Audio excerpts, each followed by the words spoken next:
ঠাকুরগাঁয়ের পীরগঞ্জে ক্ষুদ্র নৃগোষ্ঠীর মাঝে ছাগল বিতরণ করা হয়েছে। সমতল ভূমিতে বসবাসরত অনগ্রসর ক্ষুদ্র নৃগোষ্ঠীর আর্থসামাজিক ও জীবনমান উন্নয়নের লক্ষ্যে ঠাকুরগাঁয়ের পীরগঞ্জে ৭৯ জন নারীর মাঝে বিনামূল্যে 2টি করে ছাগল বিতরণ করা হয়েছে। মঙ্গলবার সকালে উপজেলা প্রাণী সম্পদ দপ্তরে প্রাণী সম্পদ উন্নয়ন প্রকল্পের আওতায় সুফলভোগীদের মাঝে ছাগল বিতরণ কার্যক্রমে উদ্বোধন করেন ভারপ্রাপ্ত উপজেলা নির্বাহী অফিসার এন.এম. ইশফাকুল কবির। এ সময় উপজেলা প্রাণী সম্পদ কর্মকর্তা ডাক্তার রণজিৎ সিং, পীরগঞ্জ প্রেস ক্লাবের সভাপতি জয়নুল আবেদিন বাবুল, সাধারণ সম্পাদক নাসরতে খোদা রানা সহ অন্যান্য কর্মকর্তা ও গণমাধ্যম কর্মীরা উপস্থিত ছিলেন। প্রাণী সম্পদ থেকে আমরা যে 2টো ছাগল পাচ্ছি ওটা পেয়ে আমি খুবই খুশি।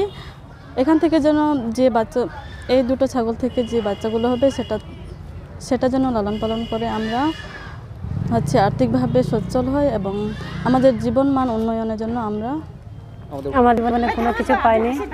এই প্রাণী সম্পদ থেকে প্রথম 2টা ছাগল পাইলাম। এই ছাগল থেকে যেন উন্নতি করতে পারি, এটা আমার অনেক খুশি লাগলো, ভালো লাগলো। আরও ছাগলের খাওয়ার জন্য খাওয়া দিবে, তারপরে বাড়ি দিবে, এইগুলা নিয়ে আমি যেন আর কি উন্নতি করতে পারি। দিচ্ছে 2টা করে ছাগলটা যেন আমরা লালন পালন করে যেন করে বৃদ্ধি বাড়াইতে পারি। এগুলা দিয়ে আমরা বাচ্চাকে মানুষ করব, লেখাপড়ার কাজে সাহায্য হবে। ছাগল আবার ঘর দেবে, একটা করে খাবার দেবে, এগুলা নিয়ে যেন আমরা খুশি থাকি।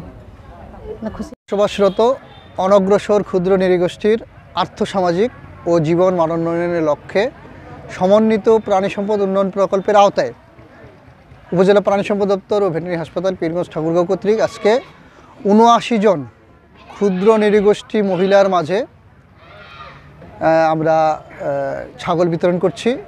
এক প্যাকেজে 2টা, প্রত্যেকজনে 2টা করে ছাগল পাবে। এটা হচ্ছে তাদের আর্থিক এবং সামাজিক যাতে উন্নতি ঘটে, এই লক্ষ্যকে সামনে রেখে এই ছাগল বিতরণ করা হচ্ছে।